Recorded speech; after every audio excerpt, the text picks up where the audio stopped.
O anak? Dad, natatakot akong mamagsak. Huwag kang matakot. Di mo ba alam, nandito lang ako. Sa iyong tabi, di kita pababayaan kailanman.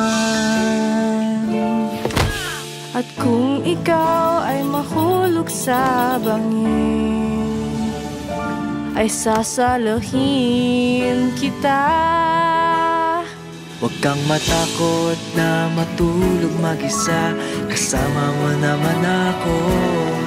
Huwag kang matakot na umibig at lumuha, kasama mo naman ako.